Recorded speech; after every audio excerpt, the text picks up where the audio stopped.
everybody, and welcome to the Hall Folk Podcast broadcast. I'm your host, Chuck Hall. In early March of 2007, I took a little jaunt down the coast to see my friends in Pennsylvania and Georgia and Florida. I recorded conversations with the Bard, Tony Baker, Donno Jadunaway, Charlie Robertson, and Craig Bickhart on this trip, and I'd like to begin introducing these conversations to you approximately now. For many of you, these will be new friends. At least I hope you spend enough time with them to make them new friends. The conversations were talks between old pals for the most part, but don't feel as though you're butting in. I'm really honored to be able to introduce you. Tony Baker, nicknamed the Bard by those of us who know and love him, was introduced to me via tape from Donno Jadunaway when I was on tour in Florida in 1989. The tape was a homemade cassette called Autumn Flowers. You'll hear some things from that tape in these podcasts. Tony has a unique style of singing, amazing volume and range, and a sense of musicality and grace that I haven't encountered very often in my years of playing music. We have some great areas of common interest in the world of politics and spirituality, but I have to tell you the truth, I even love our differences of opinion. Tony and Levada have hosted me numerous times on my wanderings in the South, and the road leads me to St. Simon's not often enough, but when it does, I truly rejoice. I really do. The conversation I had with Tony was held outside under a big tree with a lot of birds in it. It was on the south end of St. Simon's Island. It's broken up into two parts, which I'm posting together. It's a long conversation when all the music is added in, and I confess I took a little extra time to get this one and the conversations with Don and Charlie and Craig because I wanted to get them right. I didn't want to leave anything out, and I wanted it to be good. I wanted all three of them to be good. I think we're on the right track.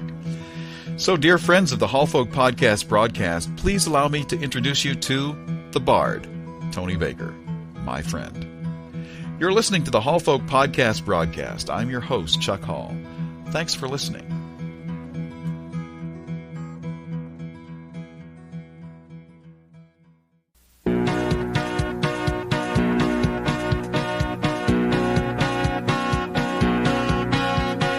I climbed on this motorcycle and I rode to Illinois.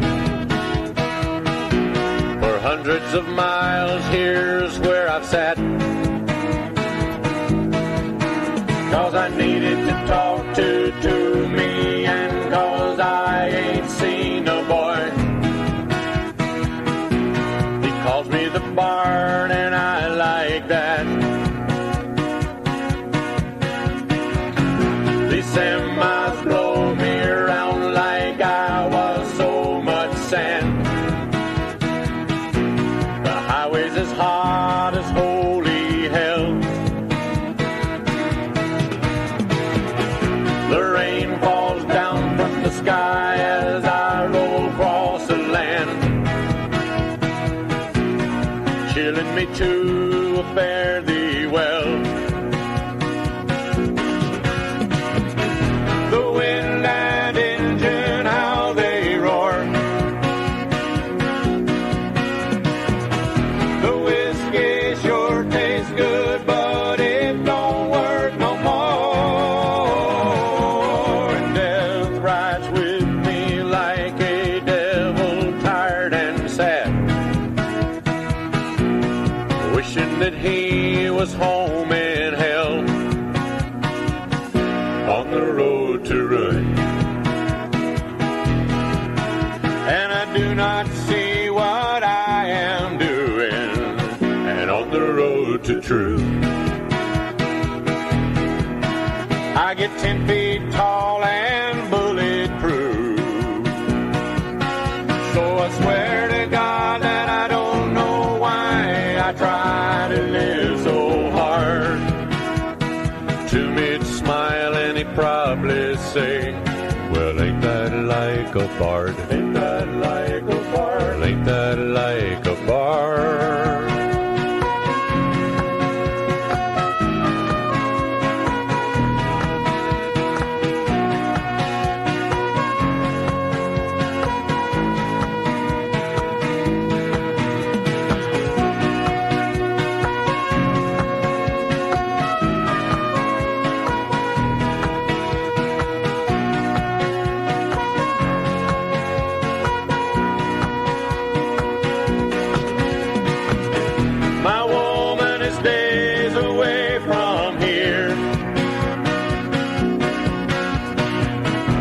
I've been so messed up I might not get home, I fear. But something about this morning on this highway lets me know, under my misery and despair, some kind of aching, burning joy won't let me go. It's like I can breathe it in the air, on the road to ruin. And I do not see what I am doing, and on the road to truth. I get 10 feet tall and bulletproof,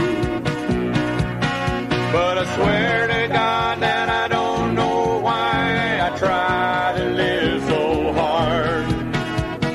To me'd smile and he'd probably say, well, ain't that like a bard? Ain't that like a bard? Ain't that like a bard? Ain't that like a bard? Ain't that like a bard? Ain't that like a bard? Ain't that like a bard?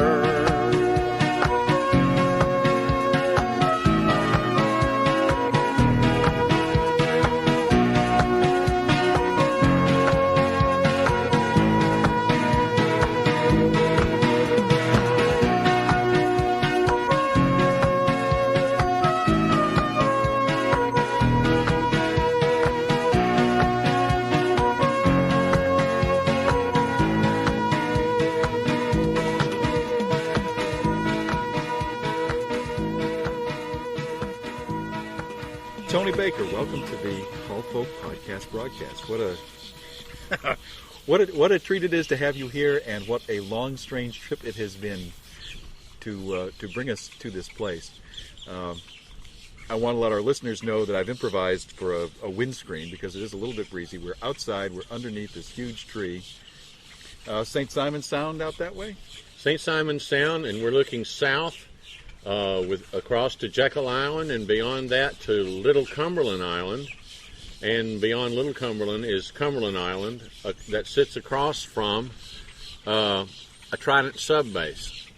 So if you're ever on the ferry going out to Cumberland Island to see a pristine wilderness, you might see emerging from the deep a submarine that has within its province the ability to kill 100 million people. So it's an interesting contradiction when that does occur. But it's a beautiful sunny day, and we are sitting on the south end of St. Simon's Island, which is one of probably 15 barrier islands on the coast of Georgia. We're sitting in Neptune Park, which was named for Neptune Small, who, according to the lore as handed down by the white gentry, was a slave who was responsible for the welfare of two young boys who, I believe their names were King, and they went off to serve in the Civil War, and one of them was killed, and Neptune Small went to wherever this young man was killed in the service of the Confederacy and brought the body all the way home and saw that it was buried, and so he became a hero. Now, I have heard contradictory stories from the black citizens around here that there might be some embellishment to that story. You think? Since we had a covenant about the use of a vulgar language, I won't tell you what my black friends have said about that story, but that is at least the lore. And so this part, and we're sitting under two spreading water oak trees, huge, they're populated with a lot of very vociferous, mostly grackles, that I hope will be merciful to us as we sit here. Let's hope. But this is a beautiful day, and only on the most beautiful day can you see the tree line at Little Cumberland down there south, just to the left of Jekyll Island. And we're looking across probably 1,000 yards to the north end of Jekyll Island. We're sitting on the south end of St. Simon's Island. Well, it is a magnificently beautiful place, and in a couple of weeks, it's all going to. We're recording this in early March, and in a couple of weeks, it's all going to flower. And this is an amazingly beautiful spot. Come spring and early summer, before the heat really begins to bake. So how did you're from Rome, Georgia, right? It seems like I remember that. In 1978, I was back down in the Florida Keys playing music for the second go-around. I had a very good run down in Key West in 75, 76 when, and I think this was the last major thing that happened to me pertaining to the music business. I got to open for Jimmy Buffett at about the time that Margaritaville was a song no one had heard yet, but it was a song that Buffett sang from the stage that night. Anyway, I opened for him, and that was the last time I did anything of that particular nature. But anyway, I was playing, as I've done here for the last 20 years, I was playing high-end marina bars and fancy restaurants and things like that. And I was up in Marathon in 78 playing a gig, and they called me in my room and said, Sombrero Reef Resort has changed management, and we're not going to be needing entertainment. And I said, well, how much notice are you going to give me? And they said, you can stay the night. So my wife and I, we couldn't go back to Key West. The season was over down there. There was nothing to do, and we knew not to go back down there because the season was going to. Anyway, I had run out of opportunity down there, and I'd had a very good run and considered that I did.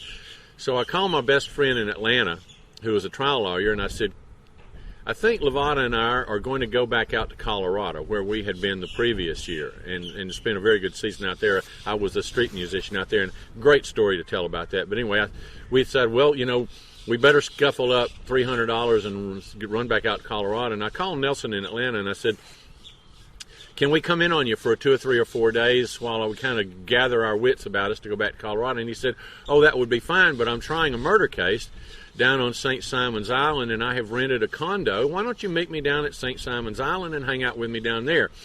Because he had 2 drug addicts who had decided that a great thing to do would be to murder 2 motel clerks to get money for Quaaludes. And he was coming down here to defend them. And that's also an interesting story. So we came and hung out down here and stayed in his condo that he and the state were splitting the cost for. And, of course, I had to look around for something to do.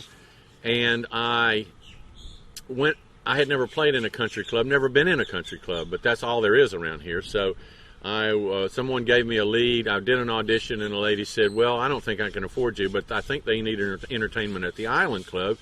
So my wife and I actually walked up to the Island Club, which is quite a long ways from here, and I got an audition and got a good gig there. And I stayed there for about 14 months, and it was a real fancy, well-upholstered environment, and I was able to do my thing where I walk around from room to room and sing and don't hook up to microphones or anything like that, very much in the manner of a 19th century minstrel, which is like what I pretend that I am. And I made friends with an associate architect named Larry Evans, and who came to hear me every night, and he was a great lover of folk music and would go anywhere Harry Chapin was to see Harry Chapin, and he loved folk music and understood what folk music was, which made him very unique around here. And his fortunes continued to increase in the years that we remained friends, and I was in and out of here until 1985 when I was through here, and he took me over to Jekyll Island to show me a project. He was restoring an old 19th century hotel that used to belong to J.P. Morgan and all those fancy people back in the end of the 19th century and on in towards World War II. And he was restoring the hotel, and he said, I got you a gig. And I wound up spending 20 years at that hotel, playing there every week, and I had a good run, and now that's over.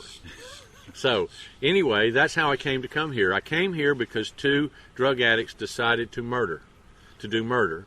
And my best friend was a trial lawyer on that case. And we came here, and I made friends. And from those friendships, I managed to come back here about 9 years later and stay for 20 years, where I had a pretty good run.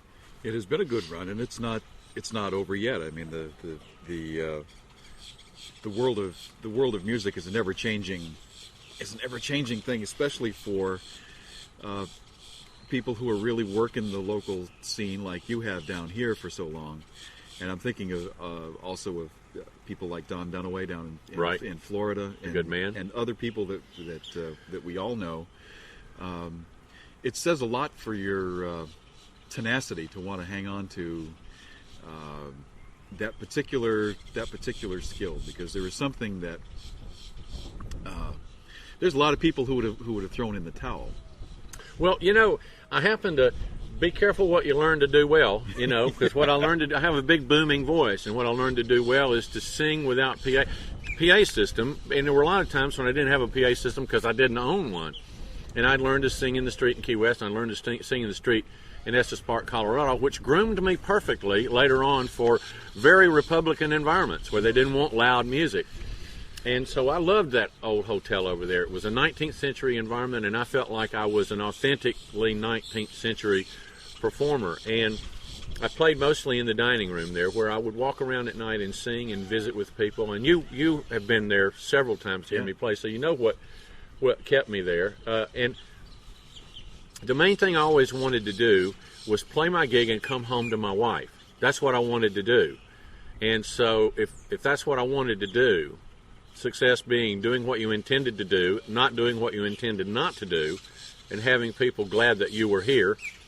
For that 20-year run, I was pretty successful, and I also managed to turn out 7 records of material, original material.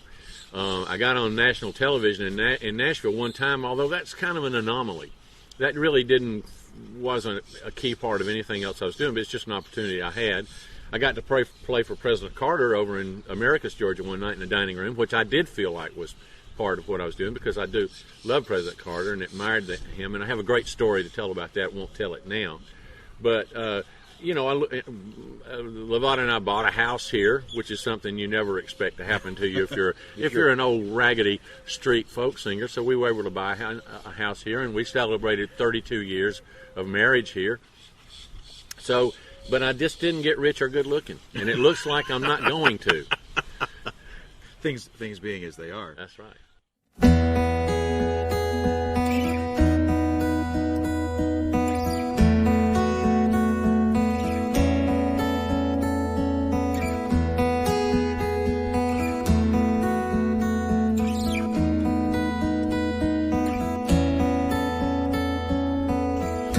Fitful on the creeping wind, heard and lost and heard again. A vesper bell in twilight knell, pure melody, soliloquy. Rose-pink clouds revere the day, heavens pale from blue to gray. The moon appears through atmospheres from just behind the mountain. Spirit of all moving waters, bless your vagrant sons and daughters, tramping down the meadows by your clear and gliding streams. Faith and memory flow together on the wild Wyoming heather, fleeing not our dreads, but rather walking with our dreams, where an ancient streamside evergreen falls in the river serpentine. From fallen tree to naked log, we see our lives in analog, and feel the tumbling torrent pressing from the source of every blessing, all eternity possessing. Strike the waters now.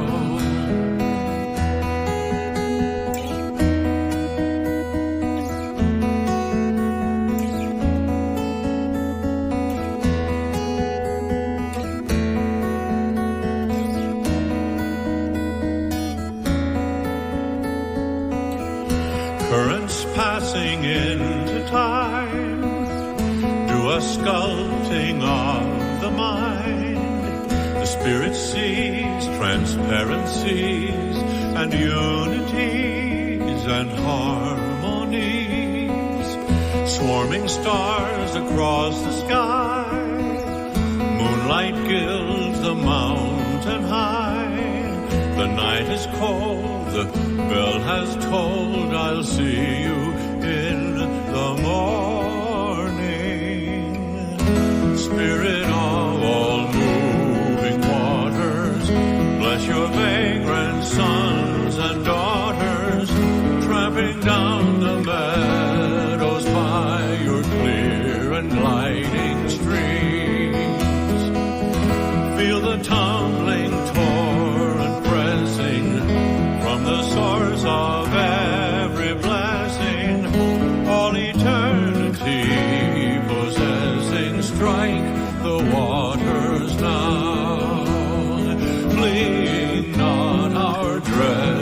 but rather walking with our dreams.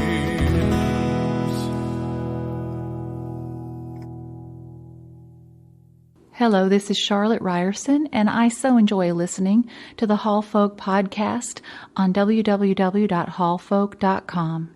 And if you like what you're hearing here, you might also enjoy our broadcast on Red Truck Radio at www.redtruckradio.com. Talk about Key West. There's a lot of Key West in your songs. A lot of your songs come out of that experience, the friends that you had made there and the friends that you have here. Because I don't know anybody that writes about their friends the way that you do. Oh, that's nice to know. Thank you. It's a unique thing because you really do get, because I happen to know them a little bit at this point, you really got them. And that's hard to do in a song. That's really hard to do in a song. But there is some indefinable thing about the spirit of these people that you were able to get in the songs that you wrote about them. And we can talk about that as we go along. But your musical story really begins where? Where does it? Well, my daddy owned a hardware store in a business in Rome, Georgia, and I had spent 1 year at Emory University as a freshman, and I went back to work for my dad in Rome, which was, really not my dream. And nothing against my dad. My dad made a living for his family, and that was fine. But the guys I played music with at Emory called me one day and said, hey, they're opening Underground Atlanta, which was a kind of a Bourbon Street, Old Town Chicago, Gaslight Square, St. Louis sort of a concept, which is a place below the streets where old Atlanta used to be. And I prior to that, the only experience I'd had I played the Riverfront in Savannah as it was opening up, and kind of cut my teeth on how to play in bars. I didn't really learn and didn't understand to go to the places where people were paying cover to get in to hear a real musician. I thought that what you're supposed to be doing to prove that you were valid as a musician was making a living, making money. So I always went to the bars. So I learned to become a saloon minstrel in Savannah, and then later in Underground Atlanta for 4 years. And then a guy came into one of the joints. I worked probably 15 different joints in Underground Atlanta. And one night a guy came in and caught my act, and about a month later he called me from Fort Lauderdale and said that his singer had quit. And would I like to come down to Fort Lauderdale and sing in a marina? I didn't even know what a marina was. And I said, yes, sir. And I got on an airplane for the first time and went down to Fort Lauderdale and encountered this astonishing way to live. And I only knew the half of it. But I didn't work out in this marina bar because I still was wearing my pink dress shirts and my wingtip shoes. As the song goes, in his white sidewalls and his wingtip shoes hanging in there yelling his wingnut blues. Till that marina crowd, they couldn't fathom these, so we drifted on down to the Keys. And what happened there? It was the first place I ever was where nobody cared what you did. It was a great experience, and just to be somewhere. Just to be somewhere. And the physical beauty of the Keys back then, it's not that way now.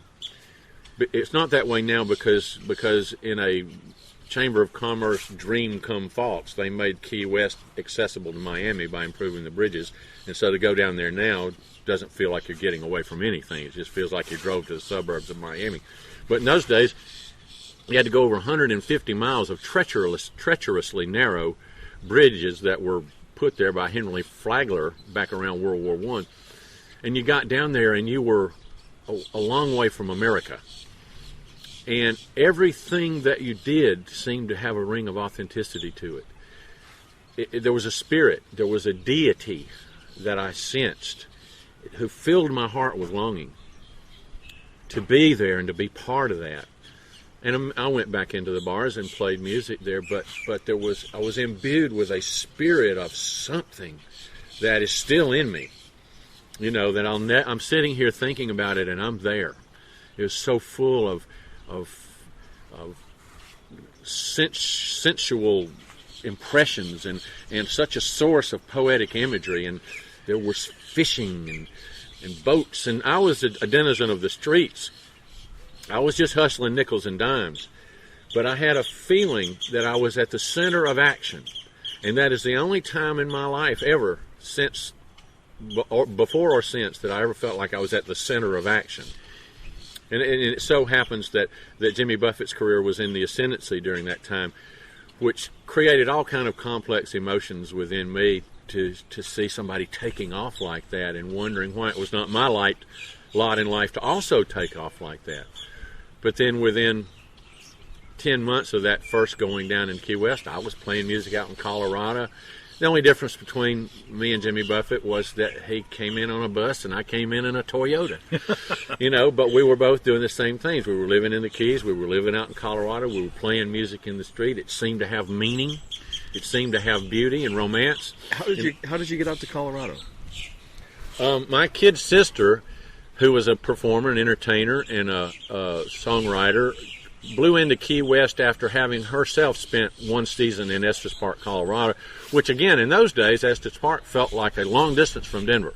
It's only 40 miles from Denver, and now people diddy-bop backing up down the mountain between Estes Park and Denver like going to the Burbs. Back in those days, Estes Park was a mountain area, and it felt very remote. And again, I had never been anywhere. I was from Rome, Georgia, and the first thing I know, I'm in the middle of this exotic overload in Key West. And then the next thing I know, I'm following my sister across country. She's up ahead of me in her Volkswagen, and I'm behind her in my Toyota. And we're driving across Kansas and Missouri and up in... And then, you get up the first morning in Colorado, and what's the first order of business? You got to go downtown and get a gig. So you got to find some fool that'll hire you or at least let you hang around and play music. And again, we lived in a beautiful cabin beside a river, and I just was writing songs, and I was writing songs about my wife. My wife has never been an accoutrement to my life. She has been the focus of my life. She's been the muse. I've written songs about her, and the whole Key West, Colorado experience would have been meaningless had I not been sharing it with her, and that holds true now 32 years into our life together. But I just followed my sister out to Colorado because we heard there was work out there, and there was no more work in the Keys, and then we just learned by the time we moved up to St. Simon's in 78, and then we heard there was something going on in Santa Fe, so we gave up our apartment, packed everything. And by then we had a van. A friend of mine had died, and his wife gave us some insurance money to buy us a van. So we heard some of our friends from Key West had moved to Santa Fe, so we just gave up our apartment, headed out to Santa Fe for about 14 months. And it seemed like for about a 5 or 6 year period, every time I came around a corner, I encountered another miracle. And I got to where I was kind of relying on that. So anyhow, I enjoyed telling that. That was fun. It's a very heady thing for someone to ask you about your life. And I love telling those stories. I love those stories, It's like that John Sebastian song. And all the stories we can tell. And if it all blows up and goes to hell, I wish that we could sit upon the bed in some motel and listen to the stories we can tell. And I know you've got a bunch of them too, brother.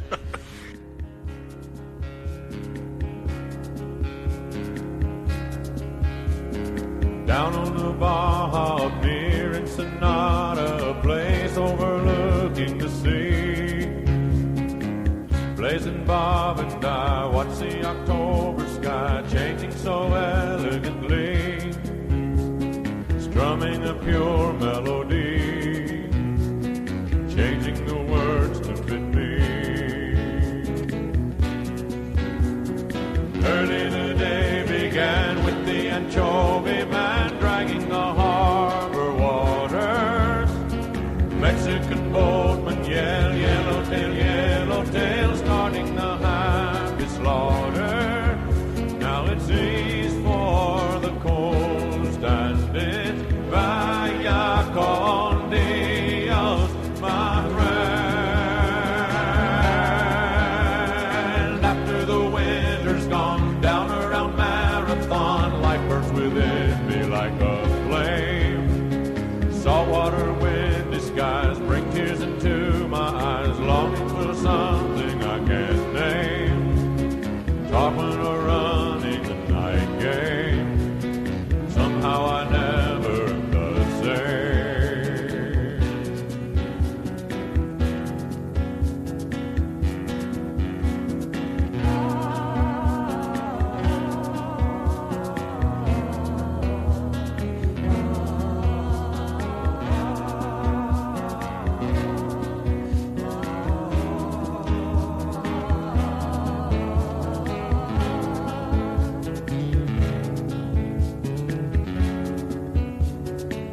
me in Santa Fe sometime on Labor Day if we can find a way out.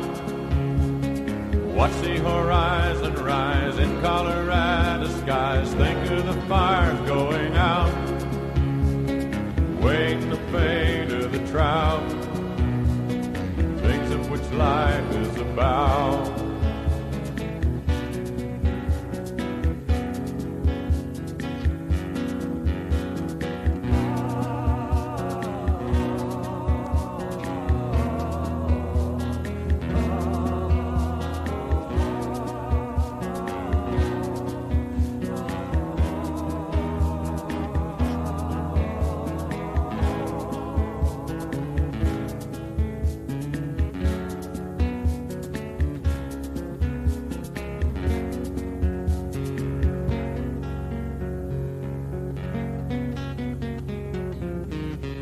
I'll learn the ways of the wind, how she moves colors through the sky, and earn the praise of the wide ocean gleaming. And as the people come and go, and places disappear, I know I'll yearn days we were living and dreaming.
Disappear, I know I'll yearn these days we were living and dreaming.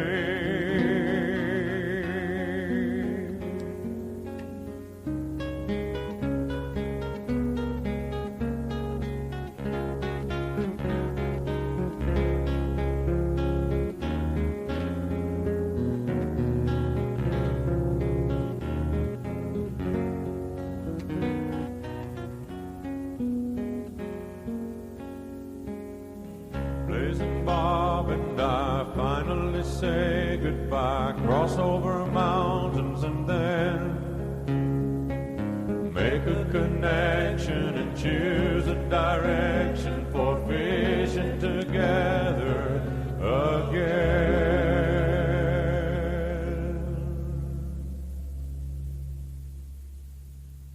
You actually took time out not too long ago to write a biography that I found completely enchanting. Oh well, thank you for that too. I didn't know how you felt about that. You did me the great honor of reading it, but we haven't talked about that until now. So well, it's good to know. I'm not a great reviewer of things. Our common friend Coach Patton is a great reviewer of things. I'm not a great reviewer of things. I tend to get something. I tend to look for something under the surface and latch onto it. And if I find something like that, I tend to think, I like that. Yeah. And that's about as far as it goes. Yeah. But I don't analyze it much beyond that. I have to say that in the course of our conversations over the years, I didn't. There were incidents in the book that I didn't know about, but the general drift I knew, and it was great to see all those stories in there because you have a lot of stories to tell, and unlike we're in a very funny time in terms of how people approach songs and songwriting and the songwriting art, and I just feel like if it doesn't come out of your life, there's some sense of authenticity that's missing. My friend Bob Franke has a great line when I asked him once about what makes a great song. What makes a great song? And kind of without batting an eyelash, he says, it tells the truth. Right. And so I listened to your songs. Actually, it was Don Dunaway who gave me a copy of Autumn Flowers. Yeah. And I listened to that. I was down in St. Augustine. This must have been 89. I'm thinking it was 89. Almost 20 years ago, brother. Almost. How about that? And we're still dating. What do Yes. you know? Yeah. You still make my heart go pitter pat. Well, we'll have to talk about that. Maybe we'll turn the microphone off and talk about it. But it was about that time. He gave me Autumn Flowers, and there were some other things on there that were not from the Autumn Flowers kind of suite. But I listened to that and was enchanted by it all the way back to New England after he gave it to me, or all the way back to Virginia. I was living in Virginia when he gave it to me. And the first thing that comes jumping out at me is that I don't know anybody who writes about their friends the way that Tony Baker writes about his friends. Whether we're talking about Kilgore, whether we're talking about Nelson, the song about Nelson is a great song. It's a great memorial that anybody who has ever had a real friend would latch on to. Which that was the thing that attracted me to it, to sing it, was because I've been very fortunate. I actually have friends, and that song transports me when I sing it. Oh, man, what a great thing for you to say. I appreciate that, Chuck. That's a nice thing.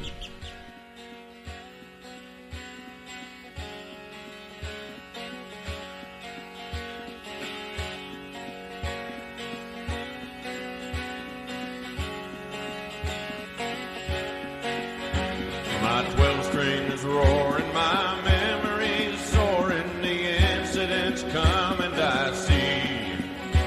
In times of reflection, a fair recollection of what we were trying to be. The underground places, the river raft races, the laughing until we were blue. For all that is gone now, I ponder on just how I managed to hang on to you. So we said, oh, what the hell, might as well, let's get high. Then we smoked up Columbia and drank Jordan dry. And it never came down to condemn or condone. We believed in each other and left it alone.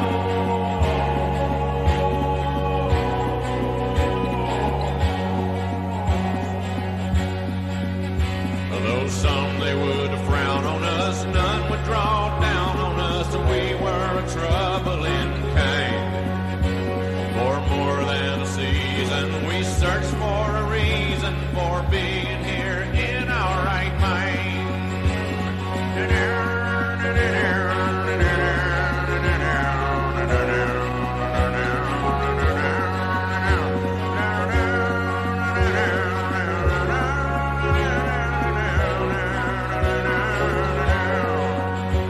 And I was a mess, boy, and you were a sight.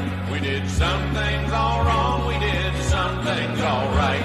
And the things I did right make me swell up with pride. And the things I did wrong make me tremble inside.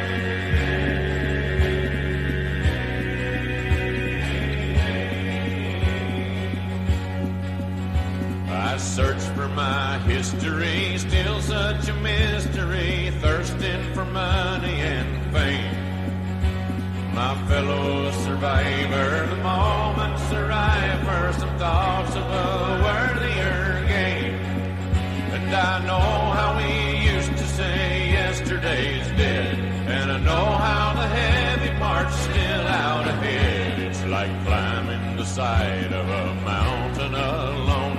Turn around and look down before traveling on.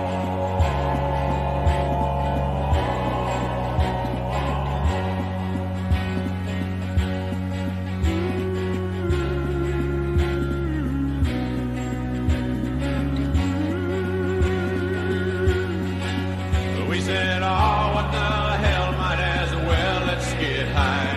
Then we smoked up Columbia and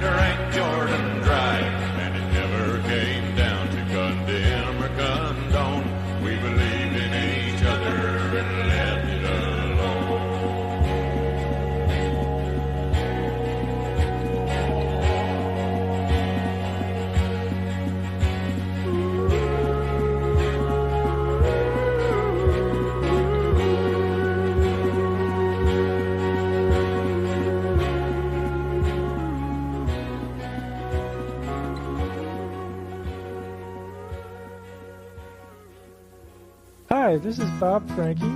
You're listening to the Hall Folk Podcast broadcast on hallfolk.com. All my weird friends. I'd like to write one about this guy. I got one named Kilgore. Kilgore's a friend of mine. He's Bubba and a bozo. Just finished his autobiography. All the loads I have carried and things not to step in. Folk philosopher he. Always saying things to me that he hopes will be edifying, but that I can always tell are somewhat derivative. Just remember now, the more things change, the more they remain things. Thank you. Time flies like the wind. Fruit flies like a banana. Think about that. That's good. I collected those sayings.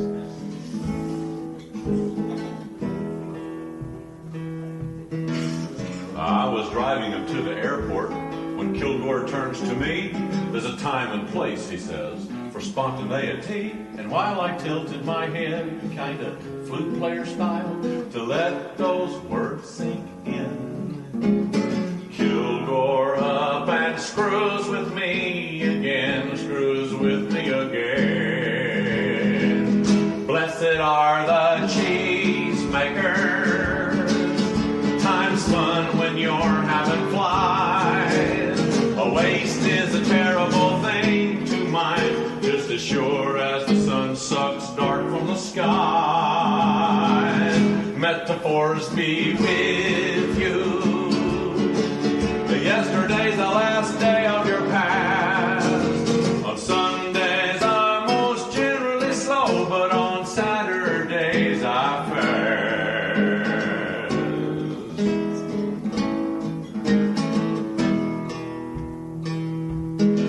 As Mrs. Hattie Greenspan said while scratching her skull, you want to be held tightly but not accountable, so just eat natural foods, perform unnatural acts, and avoid all forms of excess. Quotes Kilgore, then adds, but I digress, Blessed are the cheesemakers. Time's fun when you're having flies. A waste is a terrible thing to mind, just as sure as the sun sucks dark from the skies. Metaphors be with you, my personal favorite. Yesterday's the last day of your past. On Sundays I'm most generally slow, but on Saturdays I fast. Help us out now. Blessed are the cheesemakers. Blessed are the cheesemakers. Time's fun when you're having flies. A waste is a terrible thing to mind, just as sure as the sun sucks dark from the skies. Metaphors be with you. Metaphors be with you. Yesterday's the last day of your past. On Sundays I'm most generally slow, but on Saturdays I fast. On Sundays I'm most generally slow, but on Saturdays I fast.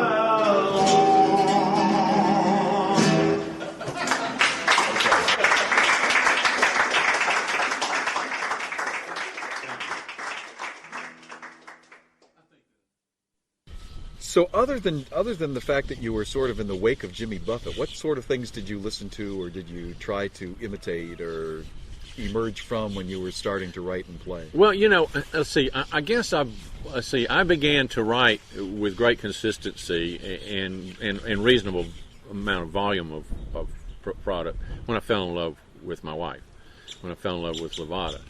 So that was the... you said one thing about having read my memoir called Stone Soup Suite that is not published anywhere, so that was not a plug.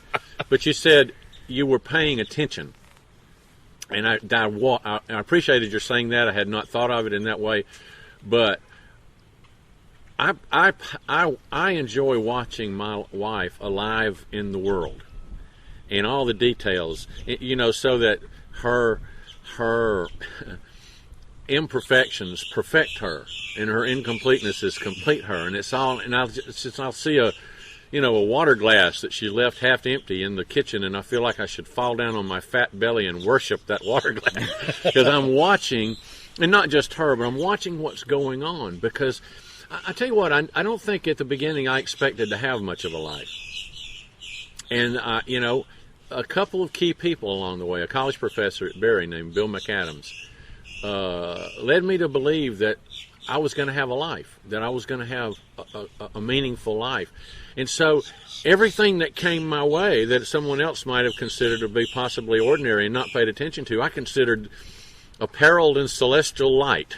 I thought, wow, and it does make a very ordinary experience loom large in your mind as some great privilege of experience that you've had. So, I don't know if I don't think that I had an expectation to have that eventful a life, and so every little thing that ever happened to me was like, God, wow, isn't that great?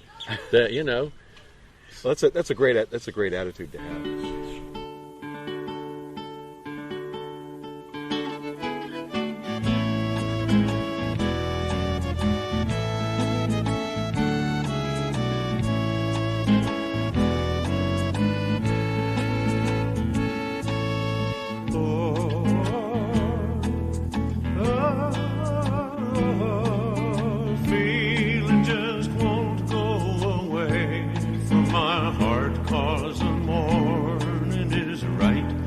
It's the end of the night, and it's going to be a good day. I'm going to have a good day. Quiet Christian going now. I hear the new day as it stretches and yawns. In the doorway I stand here alone. And I'm feeling at home as my spirit is born on the dawn. My spirit is born on the dawn. I woke in the midnight, looked out at the skies. Eons of starlight shone bright in my eyes. Then yesterday's trouble seemed to get lost over in yesterday. Look around now and yesterday's gone. I stand here alone and it's going to be a good day.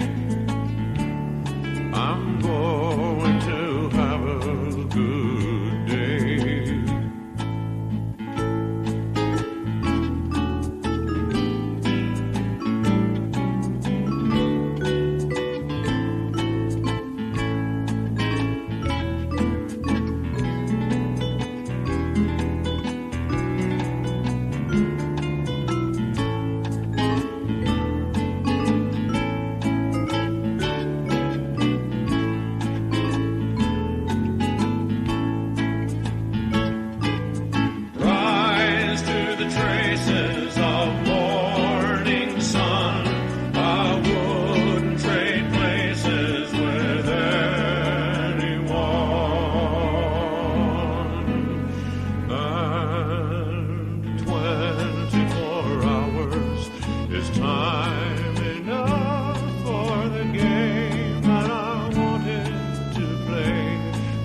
Sure from the dawn to the dark, it's a real work of art, and to